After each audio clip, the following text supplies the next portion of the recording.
Welcome to Sports, Clicks, and Politics with your hosts, Ben Husong and me, Sean Hannon.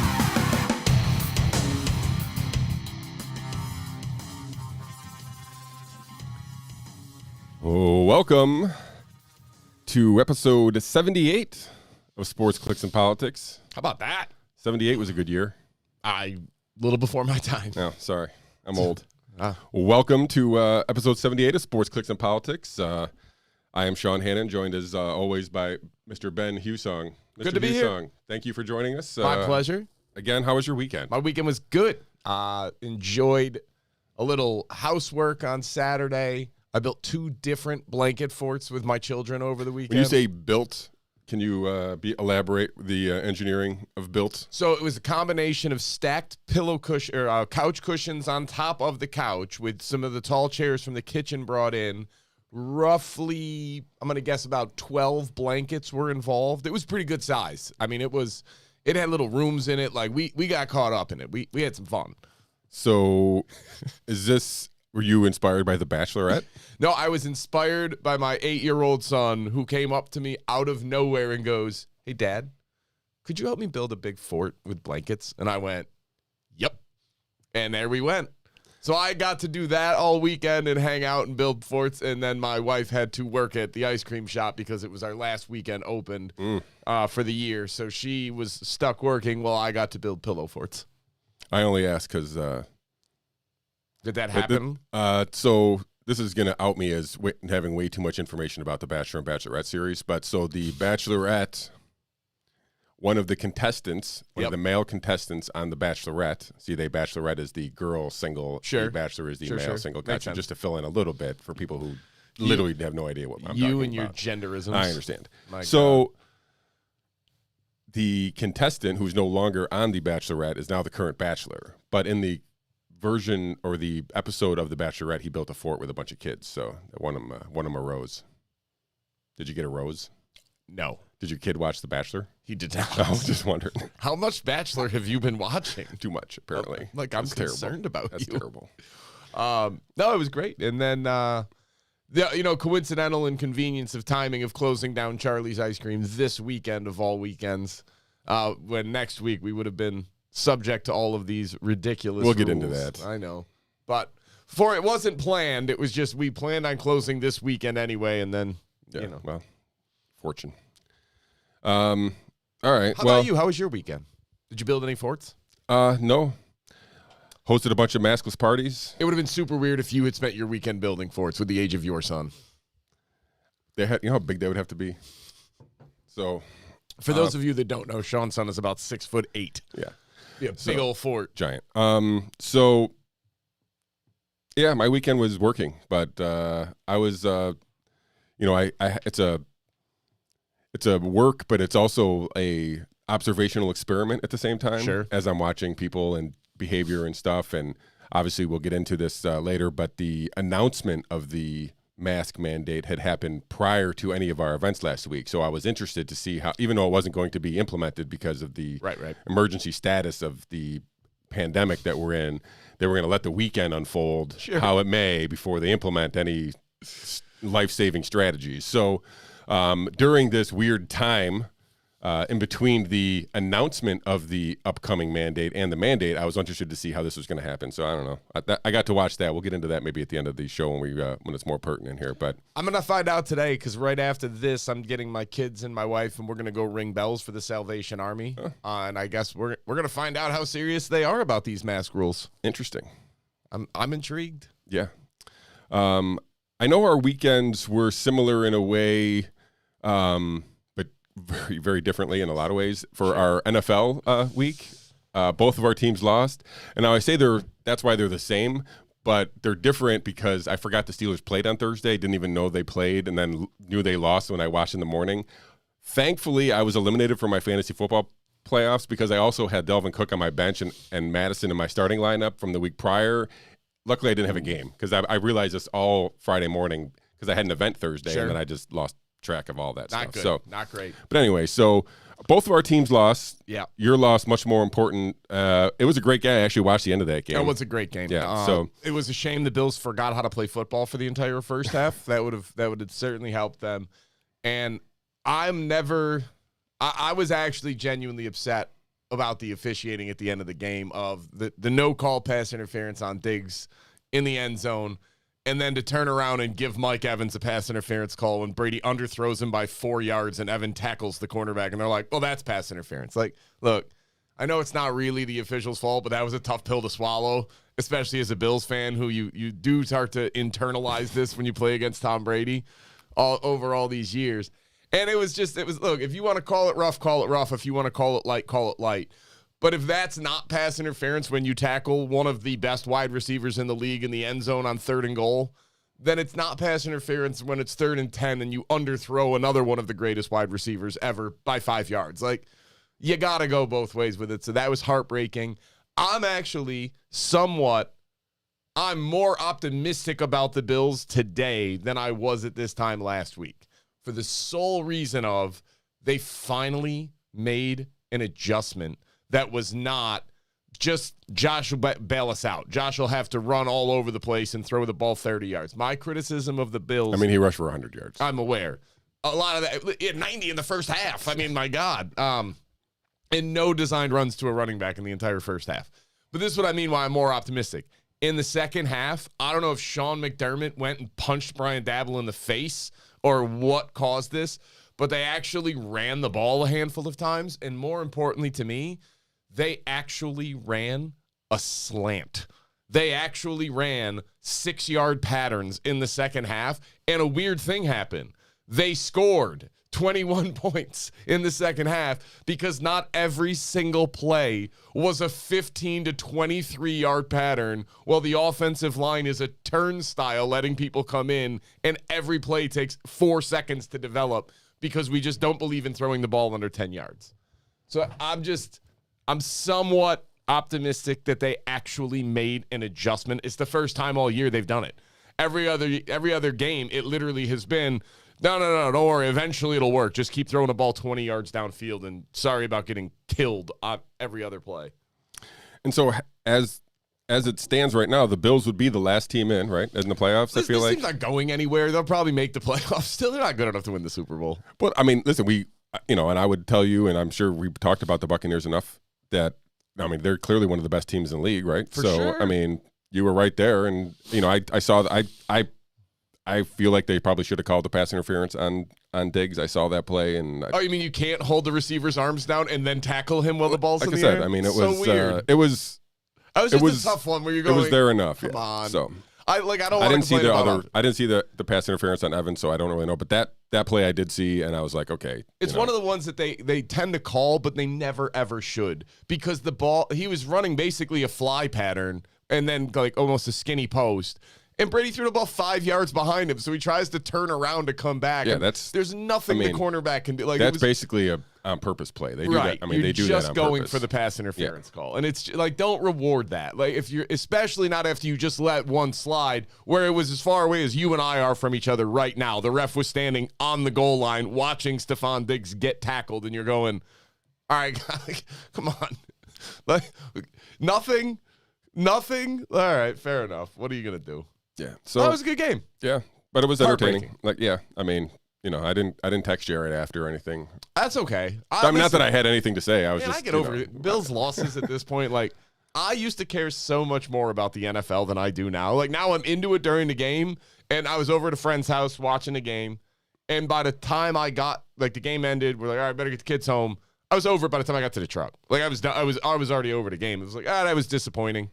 But life goes on. It has no impact on my life. I want them to win. Yeah, no, it's fun. It's entertainment. I don't care. Yeah, it's entertainment. So, I don't know. I don't really have I feel like it's still the NFC is got the cream of the top, especially the top 3 teams, the Packers, the Cardinals, and the Buccaneers. I mean, yep. You could probably make an argument for any of those teams. I would rank them Packers, Buccaneers, Cardinals at this point. So, I don't know. Buccaneers. Interesting. Like I said, I think the Bills are a good team. Like, I think they have a good balance offense defense. So anytime they lose, other than the Steelers, which I still haven't figured out, but or the Jaguars. Right. But the or getting run by the Colts, not just losing, but getting destroyed. Jonathan Taylor. I can't. If that dude didn't have that game, I would have won so much money that week because I didn't have him. But I told you that was the week I had like a 2% owned Aaron Rodgers, 3% owned Justin Jefferson, and a like 8% owned Devontae Adams, and like a 5% owned Valdez Scantling, and they all went off and blew up. And then I won a bunch of money, but if I didn't have Taylor, if Taylor scored like 50-something points that week, so yeah, he went nuts. If he just had 30 points, I probably would have won another $1,000. That hurts. But anyway, but yeah. So, but I think the Bills. I mean, the Bills. Listen, the Bills aren't in my top 5. It shouldn't be. I know. But I don't know. I guess to round out the top 5, if I mentioned the Cardinals, the Packers, the Buccaneers, I put the Rams still in there. I feel like, and then fair. I guess I'm just going Chiefs, Patriots. I don't know. I think the Chiefs are markedly better than the Patriots. I mean, the Patriots won 7 in a row. I get it, but again, look who they beat. I know. It's nobody overly impressive. The Chiefs look good. And I'm including the Bills in there, but they also won the Bills game in a game where they threw the ball 3 times. Like, it was just such an odd They're game. the 2 hottest teams in the league. The Chiefs and the Patriots. They've won. I agree. Again, 6 I'm or 7 more teams impressed in a row, by the Chiefs than the Patriots. I think the Patriots are beating up. They beat the Jets twice. They beat the Dolphins. They beat the Panthers. Like, I mean, listen. If you put neutral site, I'm picking Chiefs every for time. Sure. Yeah. I'll pick the Chiefs in Foxborough over New England at this point. They're just a much better team than New England is. Probably. Sorry. That's all right. It's my opinion. Do you want to give us the trash of the league? league? The Lions have retaken their spot atop the bottom of the league. Or atop the bottom? You know what I mean? Yeah. Whatever. Sounds not good, but go ahead. They're awful. And but I feel for them. Like, they try so hard. It's like the kid that never gives up, but he just sucks. So yeah, they're back at the bottom. The Texans have retaken second place. They gave up their weekly throne atop the league for that 1 week. After that, I got the Jaguars, which are, my God, what a mess. Yeah. I mean, that was internal strife, complete inefficiency in a game, the inability to stop anybody, 4 interceptions from your quarterback. This is Urban Meyer's first year, right? Yes. Is he one and done? I don't think so. I think they'll give him another year. Although I don't know who dislikes this guy so much, but everything about him is negative. Yeah, he must be a dick. Yeah, he's got to be behind the scenes. He's got to be. He's got to be just brutal. Yeah, he looks like he could be. You know who was kind of a jerk was Vince Lombardi. My father knew a guy that was like an assistant coach on his team. Sounds intimate. And he's like, look, you don't understand what an asshole this guy was, because he deserves every bit of praise he gets. He was brilliant. He's a genius. But all he would do is every practice they would be running the sweep, and they would go and they'd all bash into each other, fall down, and you just hear him, run it again. Nothing was ever good enough. Everybody hated him, but he was a brilliant coach. Like, he deserved it, but my God, nobody liked him. I think Parcells had that same. Yeah, for sure. Whatever. So. A lot of, like, Belichick's not a likable guy. Yeah. I mean, I think there's a bunch of unlikable people who are not good coaches too. So you got to be good. You can't just be unlikable. But so Urban Meyer is not good right now. No. So I don't know if he's one and done or not. I don't either. I think he'll get another. You don't think if like some big top, power college school asks for him to come out, he bolts in a second, man. He strikes me as like a Saban type. Like, I tasted this, and this is not really my thing. And NFL I'm gonna go boss around 18-year-old kids for a while. Right. I mean, listen, I could see it. I don't think he'll be fired. How's that? I think he might leave. He might decide he does not like this, and he would rather go coach college. He does strike me as more of a Saban than a. I just blanked on the Seahawks coach's name. Pete Carroll. Thank you. It was Pete. Like, for some reason, I was thinking Marucci, and I'm like, nope, that's not close. Pete Carroll. Like, Pete Carroll did a good job. He's not doing a great job now, but he came in and he's had success. They did not make the bottom 5. The rounding out the bottom 5, we're returning to New York, where it's the Jets and the Giants. I thought about the Bears, and I tossed a coin in my head, and it came up Giants. So we went with that. Nice. Yeah. They're that close level of incompetence. Again, you could have gone either way. This time of year, a lot of these teams are checked out. So, like, they know they can't do anything. So they're just, playing for draft pick status. So you don't really know if they're any good or not. But I mean, I know the Giants are not good. I know the Bears are not good. Listen, Mike Glennon was their quarterback yesterday. Bro, it's not. That's never the sign your franchise is going in the right direction. No disrespect to Mike Glennon. He actually ended up being a decent fantasy play, but literally not as. Did you see the fucking Taysom Hill run? Sorry, my F-bomb. Wow, just dropping F-bombs. Did you see that thing though? Because no, I didn't. So like literally, like they were running out the clock, and he just busted free for he would just run a quarterback, whatever. He rushed it for like 45-yard touchdown run to with seconds left or whatever it was, and so awesome. He was like the most highly owned fantasy player because he was cheap and starting and whatever, and like he had not done anything. He had one rushing touchdown before that, but it was like manageable, and then all of a sudden, boom, like 40, and then 10 points on the last play of game in garbage time. Yeah, right. Pretty much, the Jets aren't good. They're really, really bad, as it turns out. They're not looking like they're going to get much better this year. It's not going to improve. Yeah. All right, let's switch sports a little bit to one of your favorites, NBA. You know, big NBA guy. I think I could even name every team. And so because this is, I guess, back to fantasy. What a fantasy segment we've done so far. But so I play a lot of NBA DraftKings, which basically they play every day, right? So you're constantly up. You're just aware of roster issues as they start to materialize a little bit, and you're like, oh, hey, this team has got X number of players in the protocol list and whatnot. So the NBA has a problem. So within the last month, let me read this. This is from I don't know, MSN. So mainstream jargon. So this is not even trying to, they're just reporting, at least just basic. They're quoting Nikola Vučević, who's the center for the Bulls here. He says, the entire Bulls roster received both doses of the vaccine earlier this year, and center Nikola Vučević confirmed Saturday that most of his teammates received the booster shots when they were made available this month. But this team-wide efforts haven't protected the Bulls from the largest outbreak of the NBA season. So right now, in 13 days, they have something like 8 players who have tested positive, right? So all the players are triple whatever, and triple jabbed. Yeah, I mean, I don't know, that whatever. So they're all in compliance. Let's just say that at least. And outbreak, right? And so this is not the first team. So the Hornets had a recent. They're still kind of just at the end of it. So like, I bring them back to fantasy again. So when half all the guards of Charlotte, because they have, I'm assuming there's. So I don't know if they're not telling everybody if they've tested positive for the virus or if they're just half in the protocols, and therefore, remember we mentioned LeBron. Did we mention LeBron when he got, I don't think so. So his was a false positive, apparently. Oh, really? So the next day he was back in like 2 days because they basically said it was a false positive. But he was pulled from a game, then had to sit out a game, and then they, nonsense, right? Crazy. And then this is, again, we don't know if any of these players are actually sick. They just know they're in protocols. Same thing that happened with the Hornets. But sometimes when these teams play each other and the contact tracing rules take in effect, whatever the NBA has in place, they affect multiple teams simultaneously, and therefore things can get out of hand quickly. So fortunately for the Bulls, they had I think they had like 2 days off in their schedule after this. So like they haven't played anybody since this happened. So maybe that will slow up, but I don't think it's going to stop here. Nope. This is just the most recent version. And so, we've talked about endless reasons why the vaccine mandate shouldn't exist. This kind of shows that no matter how compliant and whatever the definition of fully vaccinated is, that you are not immune from this, and it doesn't do anything. Can we talk about the brilliance of the statement, go get another round of vaccine because Omicron is resisting the vaccine? Yeah. I mean, let's just say that again. This strain of COVID is avoiding the vaccine, is breaking through, is actually infecting more vaccinated people than non. And their answer is, better go get more of the vaccine. Yeah.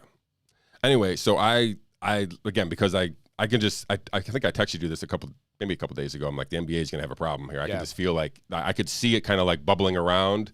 And now I'm starting to see other people see the same thing that I'm seeing, that are watching, especially the people who are tuned into daily fantasy stuff, because they're literally paying attention to roster moves like every single day, almost every hour, really. So, sure. And there's so much information out there that you can just see it if you know what to look for anyway. So the NBA seems to have a problem. I don't know if they're going to change. And like I said, some of them might just be policy problems, right? Like, because I don't know if all these people are sick or if they're just need to isolate or whatnot because they've been exposed. Like all the guards in Charlotte were in the same meeting room or something, and therefore they all had to quarantine or whatnot. I don't know. It seems logical, but I don't know if that's how it works or not. So we'll see. Like I said, there was a lot of games last year when they played, and then remember they played the whole playoffs in a bubble.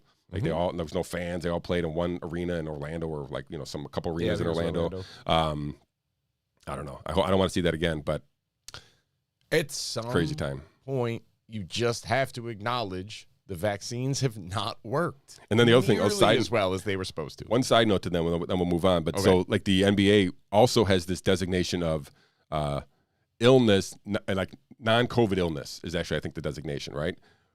But so you'll get a lot of you got tons of these right after the booster where the players were just, had, I'm guessing, adverse events, not feeling well, Sure. flu-like symptoms, Totally whatever, normal. right? Totally normal effects for a vaccine.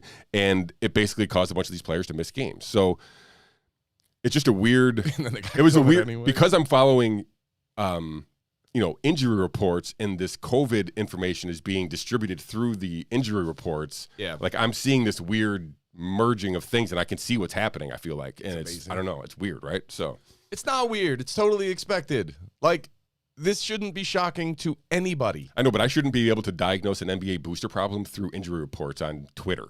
Yes, you should. You might be too tuned into this. I at guess. this Well, point. yeah, that's actually probably the bigger problem. Yes, I empathize with you. Yeah, I see it everywhere, I guess, right? You can't unsee it. I can't. It's Right? every So- time I hear somebody died, every time somebody had it's just some. If they don't say COVID immediately, I can't help myself. My brain's like, So have you heard Vax? have you heard the two? I don't know if this is going to do anything with the algorithms, but have you heard the two Demaryius Thomas and Ann Rice this week? I knew Demaryius Thomas died. I have no idea what. Well, people are trying to insinuate, It's seizures, yeah, right. which is a known side effect. Yeah, and I've listen. I heard, to be fair, I heard that they were an after effect of a car accident that he may have been into. I didn't really look that up, but that was the family had insinuated there was a car accident, and the seizures followed that. But whatever, he died. It was tragic. Yeah, 33. right. That's crazy. And then Ann Rice, not 33, she was 80, but she also was very public on Twitter about her booster status. So, anyway. It's hard not to think about it because you know you're not going to be told the truth. Right. Yeah. So now, like I said, because there's no trust in anything, Right. there's just nothing to talk. You just have to let all the information absorb and figure it out as on the fly. So Hope. yeah. All right. Let's switch. Let's quickly touch on Alec Baldwin here. Did you see his interview at all? So I watched some highlights of it. Two things that I found that I just wanted to bring to people's attention if they thought it was weird too. So first of all, the big story was everybody was like he didn't pull the trigger, right? That was his assertion, is he didn't pull the trigger. Okay. And I just read something about some expert being like called bullshit on that, and basically said it's like the 45 caliber thing is like almost impossible for it not to, like, it's, I guess he's like, if he pulled the trigger. So, but, and so I don't know if, and I'll ask you to reply on that too, but the other thing that I found interesting, in one point, he's like, he didn't know that he had actually shot her with a live round for 45 minutes. Yeah. Wasn't he standing there going, why was I handed shot a her. hot gun? Yeah. And so he says that he didn't realize it until people told him later, like 45 minutes later, that it was actually a live round. He had thought that I don't know, I'm guessing that the projectile, whatever happened in the gun. But if he was at any kind of decent human being, which I listen, He's not. He's not. So wouldn't you at least walk towards the person? I mean, she had a wound and she was shot in the chest, right? So, I mean, I can't imagine he would have overlooked that. There had to have been some kind of... You knew something happened. Something had to have been going on behind the camera. He's like, he thought she fainted, and then he didn't realize for 45 minutes later that she was actually shot and dead. And he shot her. Yeah. All right. You got a credibility problem. Dude, I think he just killed this person, and I don't I know I've been Tim Pool's basically been just trying to be as Flippant? as yeah, he basically keeps, and he's good at it, so he keeps picking, his words carefully to, he said Alec Baldwin, pulled back the hammer, pulled the trigger, and killed the woman, right? Like, he's like, and then it's like, for us to assume that it was accident, we have to go back one step to the district, the assistant guy who handed him the gun, who wasn't the armorer, and the armorer basically said, she thought that there was, blank rounds in there, but so how if all these things but his point was all these things had to have happened prior to him actually then pulling back the hammer and pulling the trigger and firing at the woman, right? So all these accidents had to happen, and then he would have had to done those three things, and it's still, he did those three things. He pulled back the hammer, he pulled the trigger, and shot a woman. And so his point is basically we've all given Alec Baldwin the benefit of the doubt because it happened on a set, and because we think there's no way that anybody could do anything nefarious like that. But and he said in the interview, he said he didn't expect to be charged criminally. So I don't buy that at all. But I don't know. I mean, that's it's weird, man. That 45 minutes, that thing's a little weird. That's odd, and it doesn't add up. And also, I'm not a resident expert on firearms. I'm not like the end all be all. I have pretty good experience with firearms. That particular gun, a 45 caliber handgun, was that what it was? It was like, yeah. I mean, obviously, it's a Western movie, right? So it's an old gun that is one of the revolver, right? So it's the that did not shoot without being the trigger pulled. No shot. So this has been the whole like, okay, it's a era movie, right? So like you're picking the guns to suit the era that the movie is in. It's like the 1800s or something, or it's like early whatever it is. I don't know. It's early enough in the time that it's not an AK-47. It's an old caliber handgun. Right. I mean, the beauty of those weapons were their simplicity of it, especially at the time where you had the chamber with the 6 bullets in it. You cock the hammer back. That moves the barrel around, so your next round is in there. You squeeze the trigger, and it comes forward. It hits the back of the bullet. That fires the projectile. And I don't know. There's no way you could not make. I mean, listen, he's not saying he dropped it. He's not saying there was any. He was holding the gun, didn't squeeze the trigger, and a bullet came out. Yeah. What? So I've heard some people assert that he pulled back the hammer and let it go, right? And then it just. I guess that's possible. So that's not different than pulling the trigger. Right. I've also heard that the only way that is there had to be a defect in the gun because there's locking mechanisms on the way back that would keep that from happening. Should. Right. So they're saying there would have to be a defect in the gun. And listen, I'm of the opinion like this is all on film someplace, right? Right. Weren't they shooting a movie? Yes. Like, where's the footage? And women. Where's the footage? Just show the footage. Right. Let's get it out. I mean, I don't know how he can escape any. I mean, listen, he might not be charged criminally, but he was the executive producer on the movie too, right? Yeah. That was overseeing this completely negligent operation where they're intermixing live rounds and blank rounds to the point that you don't know what you're handing somebody. Yeah. I'm sorry, but this is unacceptable. This is gun safety 101. Like, this is the anti-gun lobby's wet dream of like, see, it can happen. And people that own guns and use guns and are familiar with guns are going, no, that should never happen. This is an inexcusable mistake that you are not even adhering to the most basic rules of gun safety. Like, and you want me to concede like, oh, I understand. No, you didn't do it right. You broke every rule there is. And then something went wrong. Like, this is why the rules are there to stop this from happening. So I don't think he's getting charged with murder, first or second. What are you saying? Involuntary manslaughter. Involuntary manslaughter is probably an apt charge. We'll see what happens, but this woman died. Yeah. As a result of his and others' negligence and their actions. Yeah, I'm gonna pay attention to that. That interview did not do him. It was like literally as cringy as the Prince Andrew stuff. After that, I felt worse for him. I was like, and I didn't watch the whole thing, but I was like, man, what I saw did not look good. No. So all right, let's talk another thing. I didn't talk enough, or I talked way longer than I wanted to talk about Alec Baldwin, but I don't know. There's something weird about that. You seem interested. Like you're into this. Jussie Smollett. We didn't cover this at all, right? I don't think we talked about it once. There's nothing to cover. No, I know, but now I want to bring it in as part of a bigger thing. We just talked about how, I don't know, Alec Baldwin, I feel like, was early on kind of protected with all these misfires and prop gun nonsense that people have been talking about. It's basically a media diversion from what actually I think, reporting should be. But this is even a much bigger thing. The whole media was had by this. But I mean, everybody was aware from the beginning that the cops didn't believe it.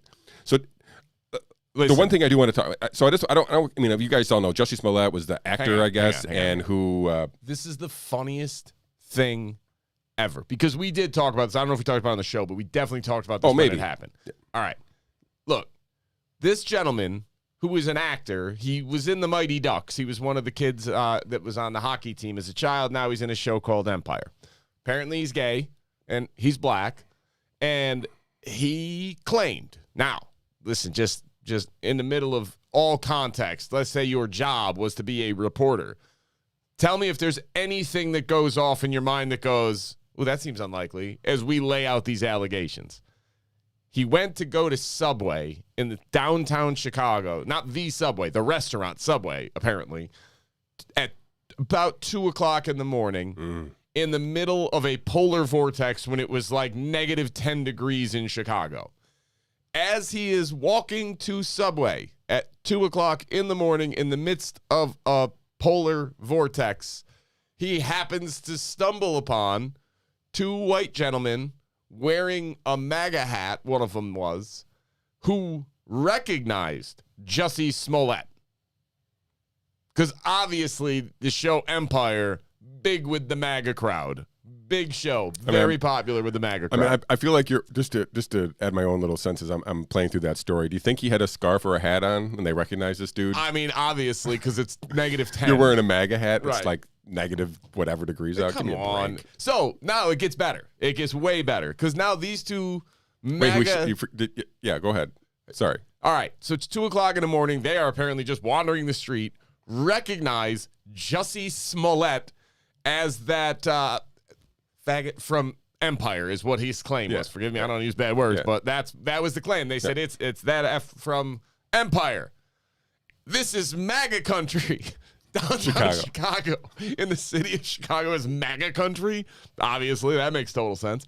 So they also happened to be carrying a little noose and some bleach and decided on the off chance they were going to run into Jussie Smollett because he's very critical of Donald Trump to yell, "This is MAGA country," pour bleach in his face. I think they took his Subway sandwich and put a rope over his head as a noose. Like, what? At 2 o'clock in the morning when it's -10 degrees outside, these two dudes just happen to be walking around and recognized you? You know he stumbled in with the noose still around his neck, right? Yes. What an idiot. He just kept wearing it. Like, hey, look what happened as he goes to report the hate crime. I mean, listen, it's hard to put myself into that situation, but like I think that'd be the first thing I would do is take the thing off my head, Obviously, right? I would take the Maybe noose I would off. carry it around with me because I'm like evidence, but I mean like but I mean like come on.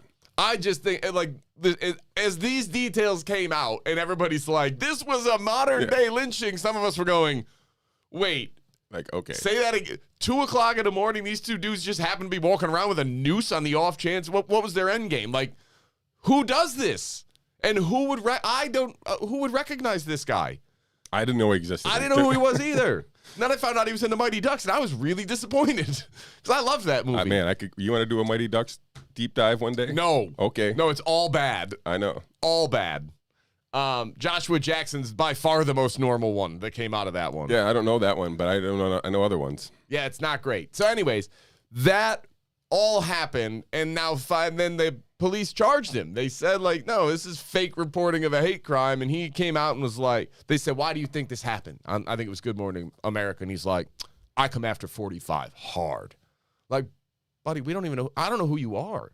Nobody knows who you. And listen, I'm not even a MAGA guy. I don't know who you are. You think the MAGA crowd, and you got to figure somebody that's willing to do this is not toe in the water MAGA. This is like true believer, Trumpist, every stereotype you could. And you think these people watch Empire? You think they know who you are? You're high. This, like, the arrogance and the self-aggrandizement that this takes is spectacular. And so when some people started asking questions like, I'm sorry. And then the funniest thing is, it turns out, you know what they have in downtown Chicago? Cameras. A lot of places. Weird, I know, right? And so it turns out he was, in fact, accosted by two brothers. They just happened to be from Nigeria, and one of them happened to be his workout coach. Whoops! They caught him, and immediately the Nigerian MAGA hat wearers. Immediately, these two dudes were like, "Yo, he paid us. Like, he paid us to do this. We didn't we weren't walking around with bleach and a noose as Nigerians to go attack a lighter-skinned black gentleman walking down the street at 2 o'clock in the morning who I happen to work for."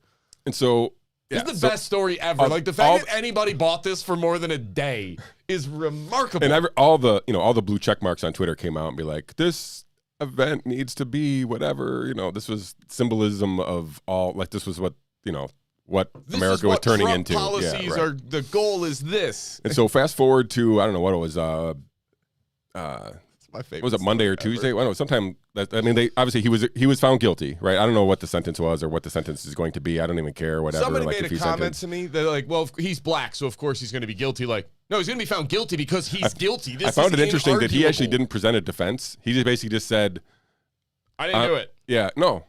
I mean, not really. He didn't even say that. He just said that. He pled not guilty. Well, sure. That's it. But like his defense was literally not. He didn't have a defense. It was almost like he was just hoping that the jury was going to nullify the thing. Like, we're not going to do it. How could you defend this? Is it like, listen, I wasn't a lawyer very long. You're not winning this case. They got eyewitnesses. They've got the money transaction. They've got the complete absurdity of the story to begin with. They've got things on video. Like, and then he wouldn't. I guess that was the thing. It was like, could you hand over your phone so we can look through it? He's like, no. Yeah. And then one more note on this. And so. God, I love this story. So when Smollett was testifying, he basically testified under oath, whatever. He received texts from Don Lemon. Yeah. From CNN. Telling him the police weren't buying it. Yeah, and they were like the police don't believe you, buddy. So he stopped cooperating with the police right after that. And, Don Lemon still. How does Don Lemon still have a job? Remember when he's still following the plane every day? The Malaysian flight, whatever it was. Yeah, remember when he would basically turn out to be the Harvey Weinstein of gay dudes? Yeah, well, there's still litigation out against that, so we'll see what happens. I mean, how does this man still have a job? This is amazing. Yeah, this is just remarkable, and I think it's funny that Brian Selter went on CNN talking about it after the trial was over, being like, Jussie just wants to get back to his life. I just spoke to a friend of his who said he just wants to get back to acting, and everybody was like, you spoke to Don Lemon? Is that the friend you talked to? Be honest. Come on, Brian. It is. You know it is. Let's not pretend. God, I hate CNN. It's such a joke. Did you see that Chris Wallace is going to CNN? Yeah, I couldn't care less. Yeah, I don't even know what he does. I know nothing about that guy other than he was very, very criticized during his presidential debate performance that I had to watch for this show and agreed that he did a terrible job. Once the Washington Post said it was a win for CNN, I was like, oh, he must be terrible. So, but I really don't even know. That's how much I care about CNN. I'm opposite of the Washington Post, almost whatever they post. I just want CNN to go back to being an objective news network. I know I haven't been that for 20 plus years. Yeah. But my God, just go back to the news, because what you are right now is an embarrassment. It's trash. You can't outdraw podcasts. Yeah. And so let's put a bow on they do outdraw us. The media bashing here. So yeah. You guys probably have read or saw over the, I said it was last week sometime, that Julian Assange. This is way less funny than the Jussie Smollett story. Yeah, no. And it's probably, no one's going to talk about this one anywhere near as much as they talked about Jussie Smollett, so it's sad. Right. But Julian Assange, if you guys don't know, the founder of WikiLeaks, you can see all of the things that he's done throughout his 15, 20 years of existence. He's probably broken more stories than all the mainstream media combined. But so more meaningful stories. He, as you know, has been held basically in isolation in a London apartment right now after he was removed from an embassy in Ecuador. Or the Ecuadorian embassy, I guess. Yes. Yeah. So the U.S. or his extradition was denied because a lower London or a lower British court had decided that the conditions of U.S. jails were so terrible that they couldn't in good conscience actually release Julian Assange to the U.S. for fear that he might kill himself or be killed or die or whatever, right? So anyway, that was appealed by the U.S. and it was overturned, and now he will be extradited to the U.S. Where he's facing something like 108 years for espionage or something. The Espionage Act. But I see people on the media still cheering for this, as in, mostly when I say people in the media, it's blue checkmark, anti-Trump foreign policy hawks who basically are, pro Big Brother and want the NSA in everybody's business. When did liberals become so illiberal? I don't know. I mean, they've killed the word. Yes. So it's sad because I in a lot of ways would consider myself in some ways a classical liberal, I guess, in a sense where, or at least I'm closer to that than what is the modern definition of liberal for sure. So, but anyway, so Julian Assange, I don't know, do you hear he had a stroke or something? Yeah. So I don't know. That just was, I think, reported yesterday. The Assange team said they're going to appeal this ruling. I don't know really how much where else they can go, but this dude is getting painted as some kind of a treasonous spy Who endangered the troops. Yeah, which is nonsense.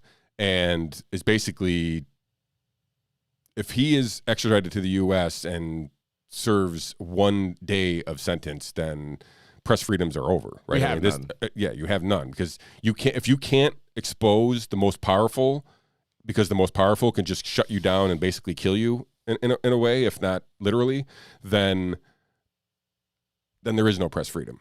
What Julian, here's the basic fundamental problem with putting this man in prison for what he published.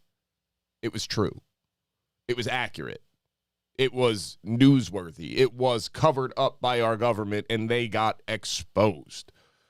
We discovered so many underhanded, morally reprehensible, illegal activities being done by the highest levels of our government, and their only defense was, you can't tell people that because that'll put our people in the field in danger. Like, no, I think you're the one putting people in danger. Think about just a recent example. Think about how crazy this is.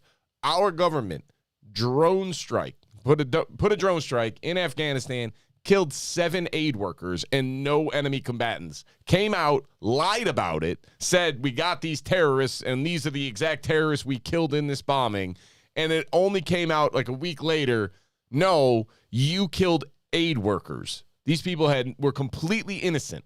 You dropped a bomb on their car as they were just leaving their house with a drone.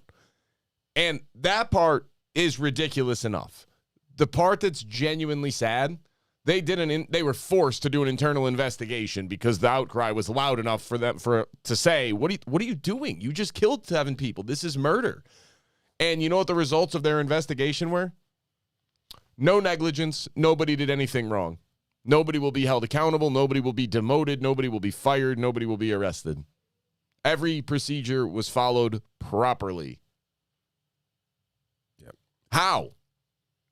I get war is messy. Believe me, I understand that. And the ruling like this on Assange, and the way Assange has been basically, literally, being tortured to death, is gotta chill everybody who's trying to report on any of this stuff. Yeah, if you found out that this is what the government was doing, how quick would you be to be like, yeah, this is happening? So they just report it as they allow what you just described and that just happened, and nobody jumps into it because the ramifications of being, basically harassed by your government are too big. Not even harassed, like put away. Yeah, sure, right. So and here's the other part of that is, if you look at how we define, like in the drone program in particular, of if they cannot prove beyond any doubt that that person was completely innocent, they count as an enemy combatant. If there's any reason to think that they were an enemy combatant, they count as a terrorist that was killed in a drone strike. We've dropped bombs on weddings. We've dropped bombs on families. We've dropped bombs on innocent people. We've dropped bombs on aid workers. And then we lied about it. We covered it up. And Julian Assange was a big part of why we found that out. He was involved with when we found out about Gitmo too, right? About the treatment. I mean, the big thing that and this is kind of, I think Glenn Greenwald made this point, was that Assange was kind of a hero of the First Amendment left, the liberals. Right. Yes. The people who were like, hey, we need press freedoms, we need, power exposed, those type people. Assange was a hero. And then 2016 happened. And everybody got dumb because of Trump, and he leaked the DNC emails that basically showed nothing about Trump, that showed Hillary Clinton cheated Bernie Sanders out of the nomination. Right. With the help of the DNC. Yeah, with Debbie Wasserman Schultz, the piece of crap she is. Right. And so he exposes the left cheating the real left. The far left. Right. And then he gets mislabeled as a Trump protector because he sabotaged Hillary's campaign. And then everybody turned it like, oh, but her emails. Like, are you unaware of what her emails demonstrated? Do you know how wrong this is? It didn't matter what. How do you not object to this? This is unbelievable. The content didn't matter. It was just that Who was Hillary's running mate? What was his name? Tim Kaine. Tim Kaine. Do you know Tim Kaine was the former head of the DNC before Debbie Wasserman Schultz? Weirdly enough, he stepped aside to make room for Debbie Wasserman Schultz after Obama beat Hillary Clinton in the previous one. After she had to step down because of the email exposed that she cheated, she has stepped down as DNC. Hillary hired her as the campaign manager, I know, like assistant or something. I mean, like, but I love that everybody was wondering, why did Tim Kaine get the nomination? Well, buddy, this is how politics is done. You step down from your DNC chair position, and I'm going to run for president. We've already got it all rigged that I'm going to get the nomination, and you're going to be my VP. So weird. And all Julian Assange did for the 2016 thing was expose this happened. That's it. Again, there was nothing wrong. There was nothing false about what he was reporting. It was true. It was there, and he published it, and it was accurate, and people deserve to face consequences for it. Yeah. Guess what? They didn't. Well, Still she lost the election, so I guess that was something. But I think she was going to lose the election anyway because she was the most unlikable candidate in the history of U.S. politics. Yeah. And like that was when everybody shifted and switched on Julian Assange. Yeah. And that's really sad because, again, I don't care what side he's reporting on. If it's true and it's accurate, he does not deserve what he is facing. The fact that people are writing him off, Jim Acosta, who has the balls to write a book called A Dangerous Time to Tell the Truth in America because Donald Trump insulted him publicly in press briefings, called him a moron, basically, repeatedly, and called him fake news. And he said this is a dangerous time to tell the truth in America. And you're coming out here cheering on Assange being arrested and like he should definitely be convicted. You are a piece of garbage. I'm sorry. Anybody who claims to work for the free press and want a free press, you should at least have some hesitation about what we are doing to this guy. Because think about it genuinely. What was illegal?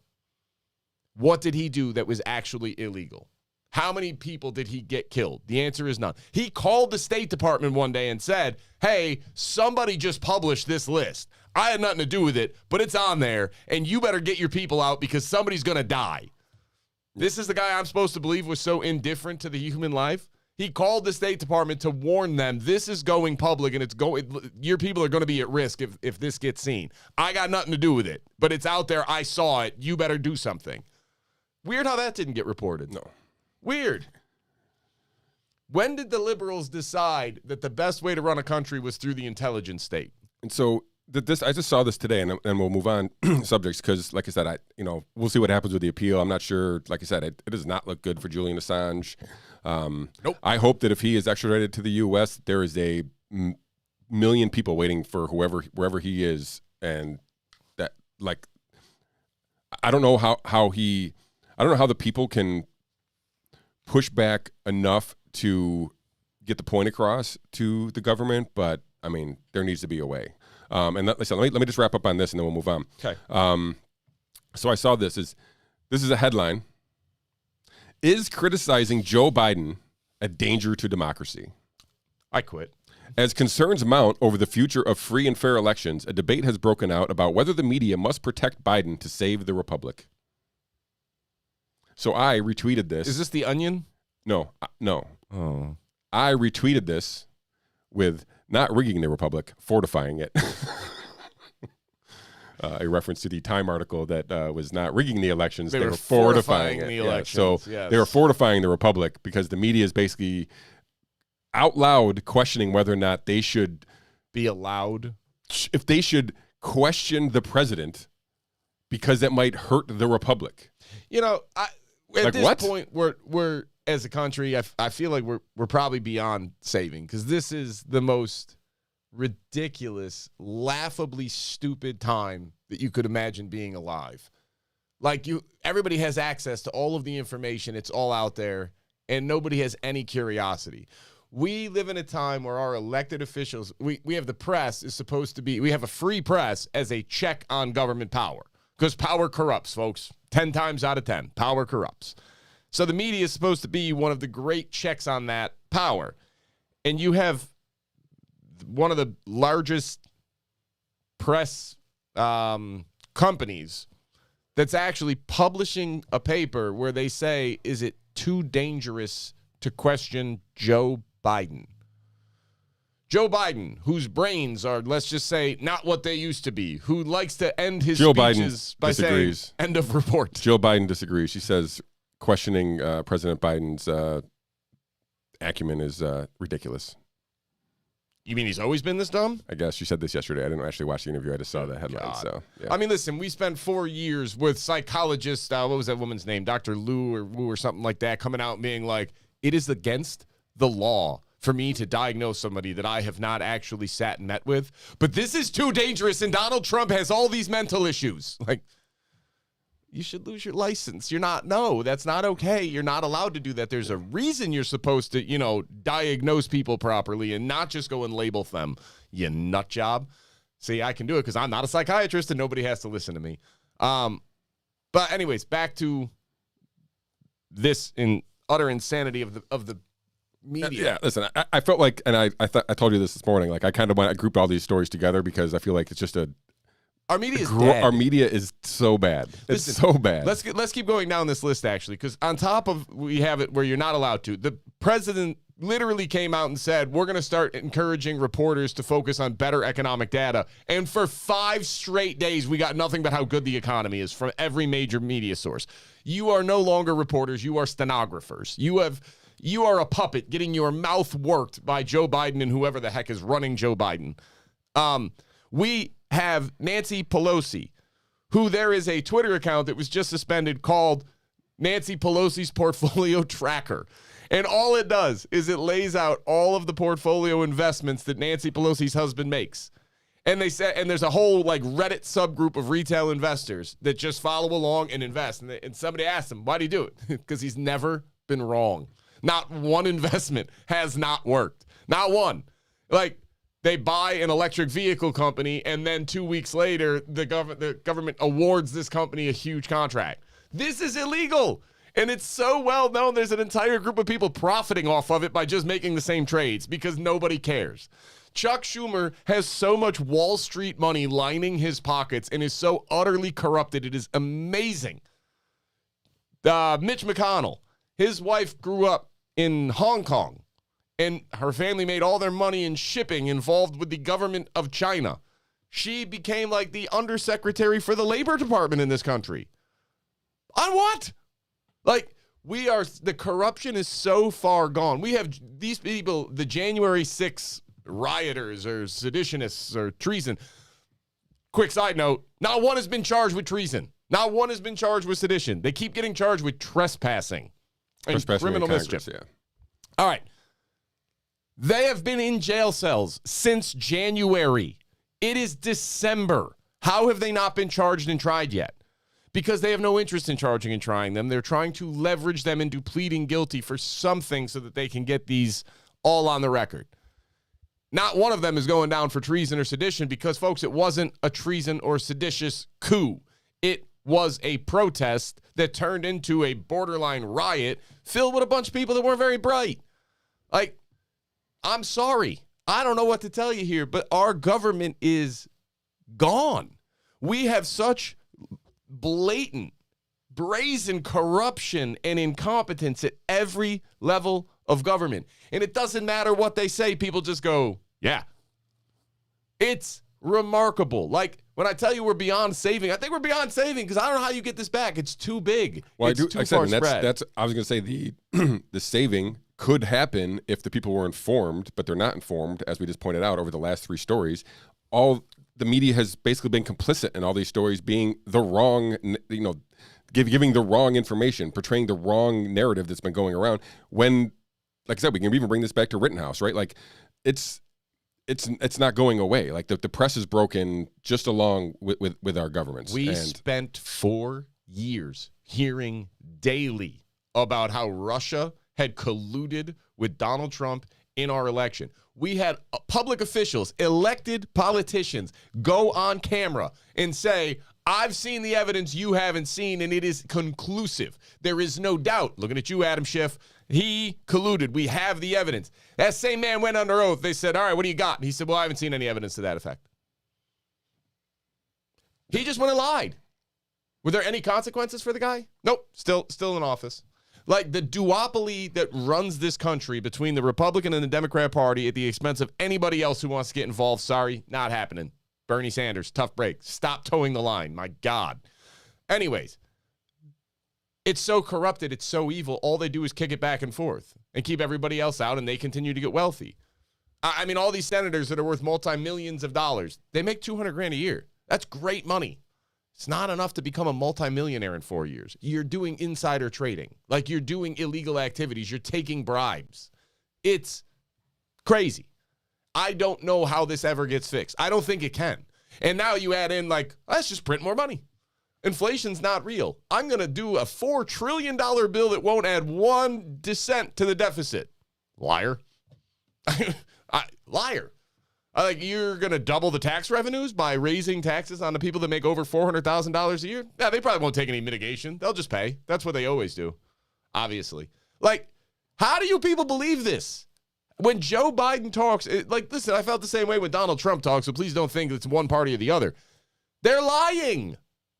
How are we not understanding it yet? Like, this is what politicians do. They lie for their own ends. All right, I guess that's a good segue to Kathy Cuomo. God help us all. So those of you not in New York State, you're welcome for being not in New York State. So jealous.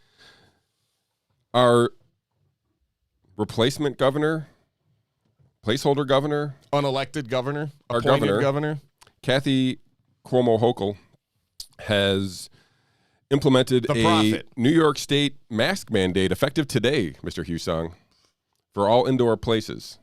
You're not wearing a mask, by the record. I'm not. The state announced this either on Thursday or Friday of last week, so the emergency was so great that, again, they waited until Monday to implement this mandate.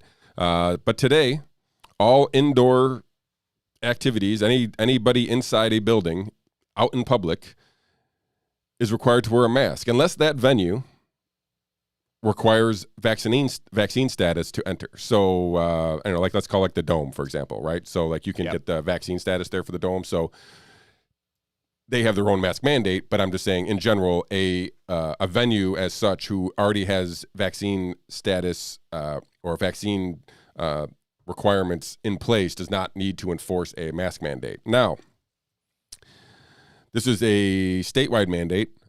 Through a couple press conferences that I overheard here locally through our county executive, she had left the enforcement of this mask mandate up to the counties.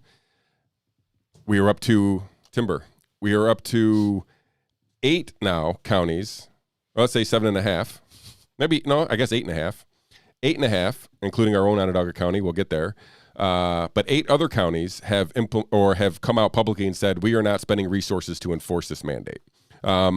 Which, again, and I'll get to the half here, which is Onondaga, our county executive said the same thing when asked in a press conference if he was going to enforce the mandate. He said, I don't have the resources to enforce a mandate. I don't know how to do it. He said, basically, unless I get money from the state to, those resources to fund a effort from the probation officers, I believe he mentioned, as the enforcement agent, then he couldn't enforce it and therefore was not enforce it until he was just going to use education approach through I'm guessing funds that he has already had allocated through the federal government to promote education to these establishments. The biggest question is going to be the hospitality industry, right? This basically has been destroyed by these mandates. There's zero chance a restaurant is going to be able to spend staff at the door checking vaccine statuses. It's impossible to enforce mask mandates when you're eating and drinking and doing what you're supposed to be doing in these places. And here we are. We have a new indoor mask mandate after a mask mandate that didn't work for months last year at this time. And I don't see an end in sight. I feel like Kathy Hochul likes the power that she has just as much as the previous governor and is willing to basically lay down the law because she thinks she's got moral high ground to stand on. Where does this authority come from? I don't know where the legislature is. I thought that they basically gave this, the Cuomo gave back this ability to, this wasn't an executive order. This is just some mandate. There's literally nothing, like there's no enforcement. There's nothing in place that says hey, this is the rule. You know, when if an officer tried to pull me over, if somebody tried to enforce a mask mandate, I could ask them to point to the law, the man, whatever. This is not in print anywhere at this point. Basically, she just has an announcement. I haven't seen it. Yeah, it's just an announcement. Right. So, all right, let's go through all the reasons why this makes no sense. Number one, we're gonna go way long. Hopefully, you have. I'll do the abridged version. I just know that I'm just making sure you don't have any, saving of humanity on the docket next here that you're going to be late for. So, okay, go ahead. No. I just got to ring bells. Masks don't block transmission of aerosolized particles to any meaningful degree. Check. Okay. In the same way that a chain link fence will block some particles of sand from blowing through, a mask will block some aerosolized particles. But if I told you, hey, your sand is blowing on my yard, I need you to build a fence, and you built a chain link fence and went, good? No. Well, it's blocking some. It's better. But it's not meaningful. It doesn't matter. It's not enough to matter. And what did Megan Mansfield say? If a mask or any other PPE has a 5% escape rate, it's useless. And the escape rate on paper and cloth masks is like 92%. It's laughable that we're still doing this. All right, so that's point number one. Point number two, I'm going to return to the idiocy. Let's say masks did actually work in some meaningful degree. When you walk into a restaurant wearing a mask, sit down and take the mask off and set it down, eat, drink, be merry, stand back up and put the mask on is the dumbest thing in the entirety of the world. You cannot justify this. You cannot defend this. It's an aerosolized particle, folks. It goes in the air and just sits. It's not droplets. It hasn't been droplets. It's been aerosolized all along. As soon as you take the mask off, even if it did work, it's useless again, guys. Okay, that's number two. Number three, asymptomatic and pre-symptomatic spread. Almost non-existent. It's so rare. Yes, it can happen. I am not arguing that point. But it's such an exception to the rule, it's not even funny. Even in household transmission, it's less than 1% of all occurrences. Symptomatic transmission, much, much, much more common. It is the 99% rule instead of the 1% exception. So why do we have a bunch of asymptomatic people walking around without masks on? Doesn't make any sense. None. It's not based on science. Next, we have vaccines. Now, I happen to think they don't work nearly as well as they were promised, but there is at least some temporary benefit, increased antibodies, and prevention of COVID by people taking the vaccine. What are we doing? And if you're going to check vaccine status at the door, let's please keep in mind what the only claim made by any of the pharmaceutical companies that are still producing vaccines is that it will reduce severe illness and death. It'll reduce your likelihood of going into a hospital. It will not reduce your capacity to spread. It will not reduce your viral load. It will not reduce your propensity to get COVID. Okay? Why are we mandating vaccines? Like, why would that be? If masks worked, why would a vaccine that doesn't stop you from getting it or transmitting it or even reduce those things, doesn't even reduce your odds of those things, why would we allow people to take masks off if they've got a vaccine that's non-sterilizing and doesn't stop spread? These are reasonable questions. Like, if the mask worked, why would this be okay? If the mask works, then you have to have everybody wear it, period.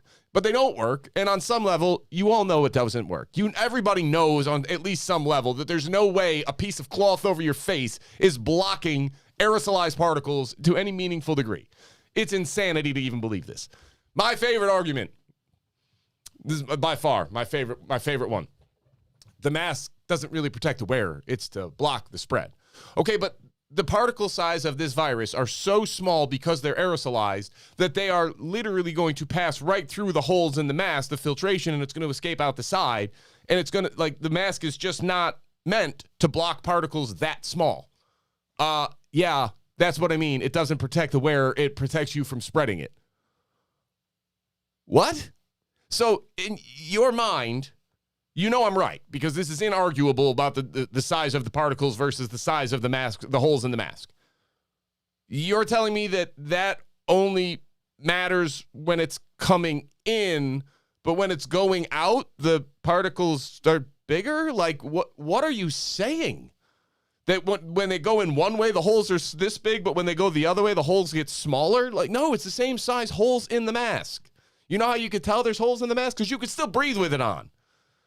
My God, And instead of going out and being at all reasonably intelligent about any of this, this is just petty tyrants on a power trip trying to get you to bend the knee. And remember when they said, we just got to wear masks till we got vaccines. Hey, we got vaccines. And now we got masks again. These people are insane. Stop listening to them. Stop following them. They are not doing any of this based on science because the inconsistencies alone would be enough to make you slam your head into a wall. If masks work, but we know for sure the vaccines don't stop you from spreading it, don't reduce your capacity to spread it, and you will have a similar viral load. Ironically, the vaccines might actually lead to an increase in asymptomatic spread. So if you're going to have asymptomatic people wearing masks, it should be the vaccinated. Now, we don't know if that's happening yet, and God knows we're not going to study it. So, if you have no symptoms, but it still has the same viral load and the same viral shedding capacity, usually it's the symptoms that let you know to stay home, that let you know, hey, you're pretty sick. I had COVID. I felt sick. I stayed home. Like, if I wasn't sick from it and I had the same level of virus and I was shedding it just as much as everybody else, that's how asymptomatic spread would happen, it would seem to me, but I'm not a doctor. I'm not a virologist. I'm not an epidemiologist. I'm just applying some level of common sense. Could be wrong, but it seems reasonable. What are we doing?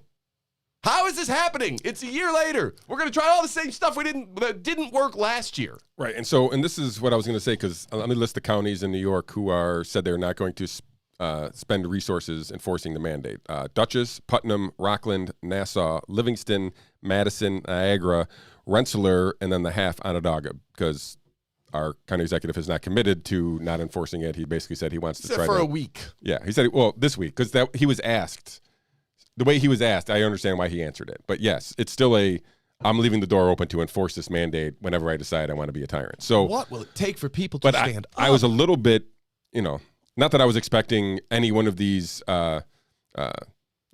county representatives or leaders from any one of these counties to echo what you just echoed about masks, because they've all just basically said we don't have the resources to enforce it. Not that they're dumb and stupid and don't work. So I wish that some of these counties would maybe, go above their health department and be like, listen, if these guys can show me that they'll work, I'll do something about it. But until then, I'm not doing anything about it. And I'm glad that they're not enforcing it for whatever reason, but I think it's going to be businesses en masse who don't enforce it, which is going to make – so like we didn't mention this, but so Hochul basically put this mask mandate in effect starting today through January 15th. Her reasoning for that date was to get us through the holidays, right? So like we're going to 2 weeks after New Year's, this way everybody will be wearing a mask when they're at Christmas, everybody will wear a mask when they're at New Year's, and on January 15th we'll have gotten past this and we'll be on the downside and everybody will be good and we'll go back to normal.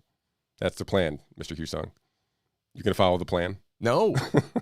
And listen, we're going to peak sometime between January 15th and January 31st. That's going to be our peak for COVID because it's seasonality. It was seasonality last year. It was seasonality in Florida this year that caused the spike in August that then went away, exactly as happened last year, exactly as happened with the flu every year prior to this.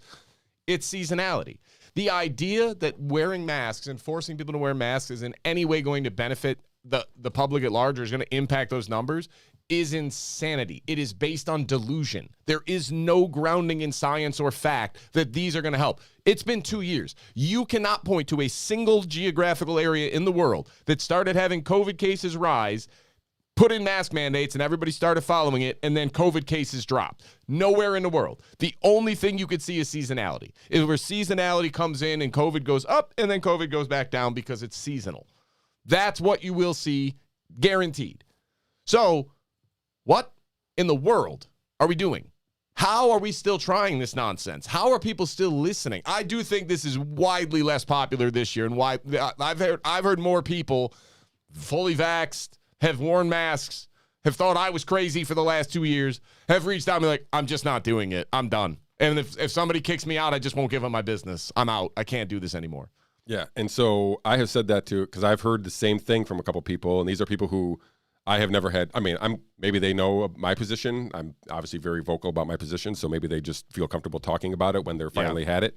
But I have sensed the same thing, and I told them the same I think is true is that so it's not gonna be people like me and you, Mr. Husong, who are going to change anything, Nope. right? Because we've been saying this for 2 years, 20 months, whatever it is, and no one's listened to us yet. Nope. And so it's going to take these folks who have been compliant all along, who've done everything that the government has asked them. They've done everything that the government asked them to do.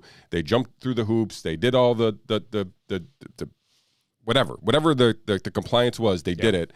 And now and it wasn't good enough, right? It's like it wasn't good enough, and now we're going to do it all again because it worked the first time, or it didn't work the first time, or whatever's going on. There's no literally logic behind any of this. They're just implementing things for the sake of implementing things because that's all governments do is implement things. They don't know how to do anything else. So correct. They don't know when to step away, and because I that's literally one of my biggest complaints of government is they do too much, and this is every problem requires clear examples of this. So.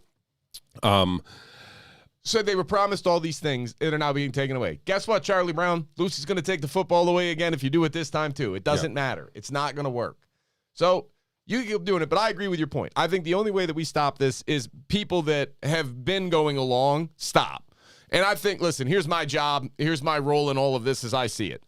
I'm going to normalize not complying with this. I'm going to be one person that just doesn't do it and just says, no. I'm done. I cannot do this anymore. I cannot play these stupid games with you any longer. If you don't want my money, no problem. I'll go shop somewhere else. And listen, here's the reality. Just with a mask, I don't carry a mask. The only place I wear a mask is if it's something involving my children that I need to attend and they require masks. That is the only place I will go and that I will put a mask on. That's it. Nowhere else. Because this is insanity. And I'll suffer personally. I'm not missing stuff for my kids just because I don't want to wear a mask. But I'll miss out on anything I want to do personally. I'll go support Jeff Bezos, give him more freaking money so that I can do my shopping online instead of being hounded about wearing a mask indoors. Guys, this isn't going to stop until people stop complying. The government does not give things back. You have to take it back. I can't wait for 2 years from now when everybody tells us how they were always anti-mask and always against all of this and against the lockdowns from the beginning. I mean, they may have been, but they weren't vocal about it. So technically, they just were just as guilty as the people enforcing it. I mean, listen, I can't do it. I don't have it in me any longer to play these games. Nor should you. No. And like I said, I'm encouraged because I have heard, again, and from people who I didn't initiate the conversation with, right? So these are people who have called to me and like, I've had it, I'm done, whatever. And I don't know if they know my position per se. I think some do. But, and again, maybe I'm just an easy landing ground for people to finally vent, because they know because I'm going to be sympathetic to their cause. But it's going to be them again in mass, right? It's going to have to be a bunch of them people, and it's going to have to be, and it's hard for me to put myself in the position of a business owner, but it's going to require some business owners being like, I'm going to take some risks against the state and the potential punishment of the state for not enforcing this on our own. I think Hochul mentioned a $1,000 fine for not enforcing this. So again, I don't know who's enforcing it, but the penalty would be $1,000. So and they could take away your right. So she didn't mention any licensing, liquor license, but right. But that's the biggest. Health can that get is involved. the biggest threat is any state license, right? So like some of these healthcare providers to some degree, some of these even gyms and massages, masseuses. Some of these people have to jump through some hoops to make sure that their license is intact and in good standing with the state.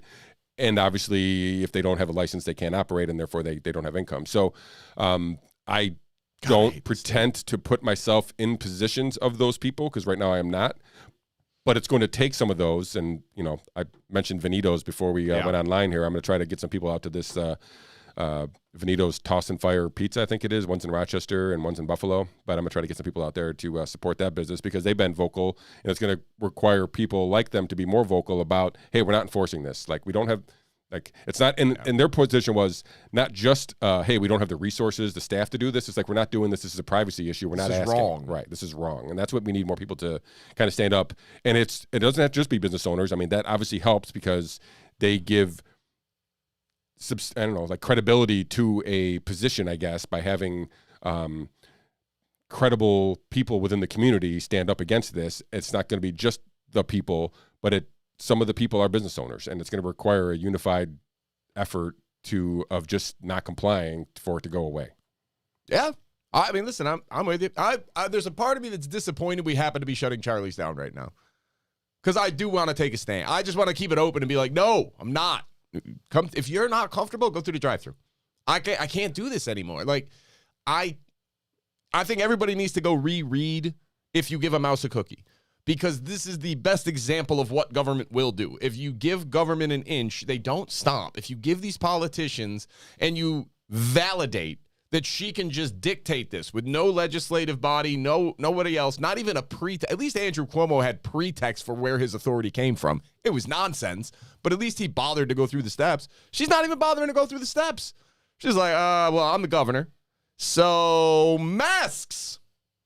And you're like, Ms. Hochul, that's not how this works. You actually are there to implement and oversee the administration of the laws that are created by that body over there. What? Yeah. I said masks. Masks. There it is. Kathy Cuomo. Oh, well. I'll share this.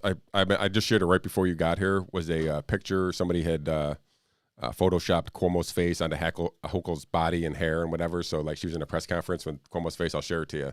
But I've been sharing that with hashtag Kathy Cuomo.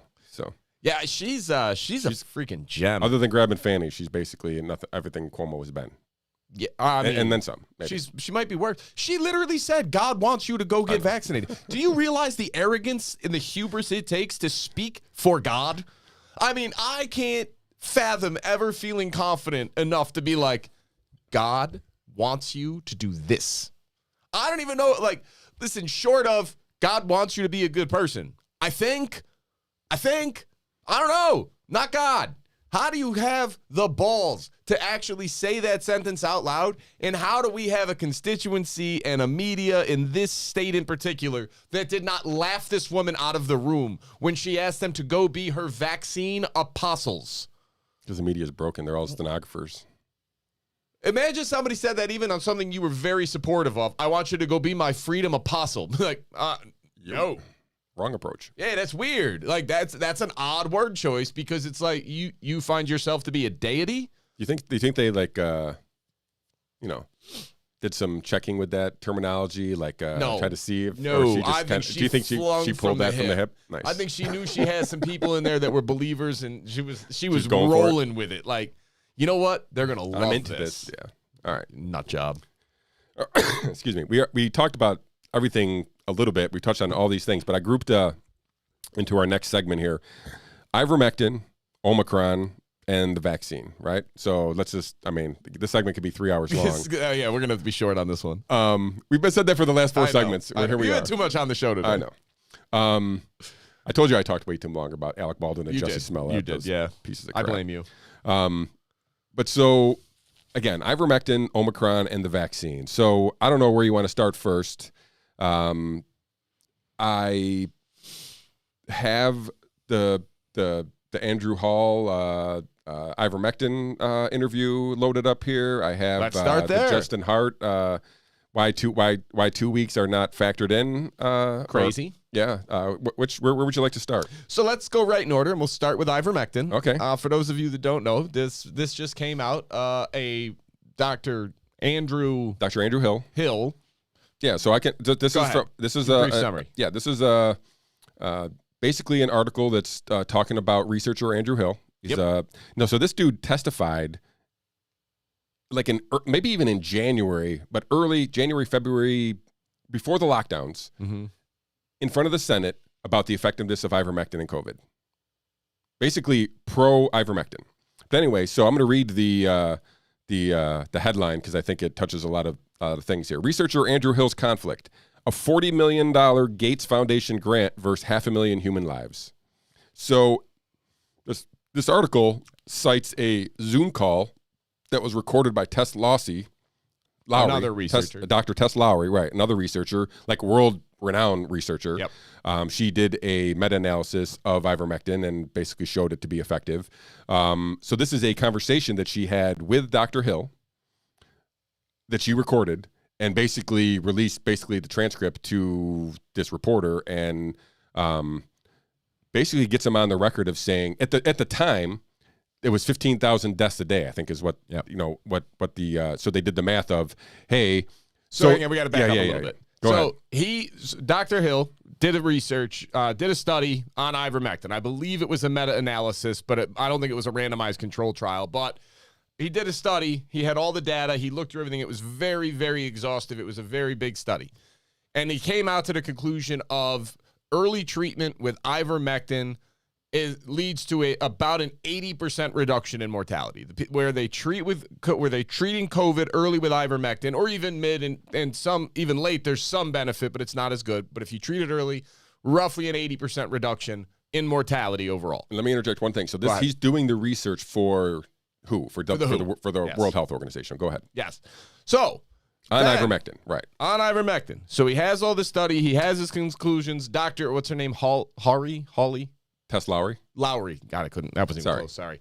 Dr. Lowry doing similar research, and obviously they'd been she saw his research, he saw hers, and it correlated. They found the same thing. She found about an 80% reduction in mortality as well. Okay, good.